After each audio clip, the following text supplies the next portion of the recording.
La masculinité positive, les femmes et leurs problèmes, femmes et sécurité, le protocole de Maputo, la stratégie nationale sur la participation de la femme à la gouvernance démocratique ont fait partie des thématiques exploitées ce mardi 19 septembre au cours du deuxième jour de ces forums.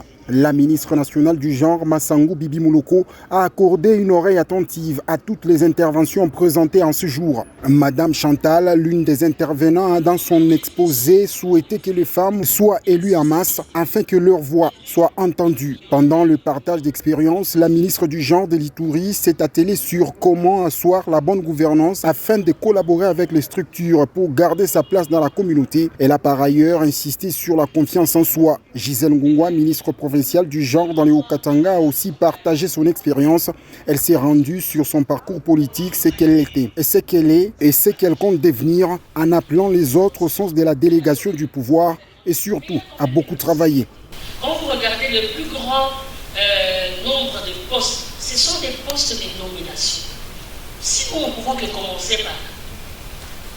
Déjà, notre président, il est vraiment félicité, si on peut l'applaudir. 28%, il nous reste juste 2% pour que nous atteignions les 30% qu'on a eu à réclamer dans les passés, au moins 30%. Et ça, c'est énorme. Madame la ministre a donné le temps et nous, en tant que ministre de genre, famille et enfants, nous sommes les cœurs de cette République.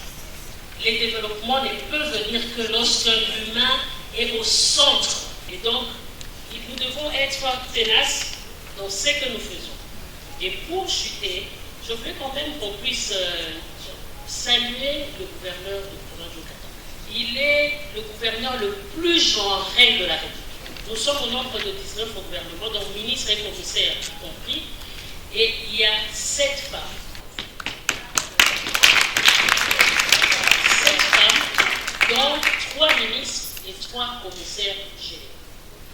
L'ONIFEM, le PNUD et autres organisations sont aussi intervenues au cours de ce deuxième jour du Forum national.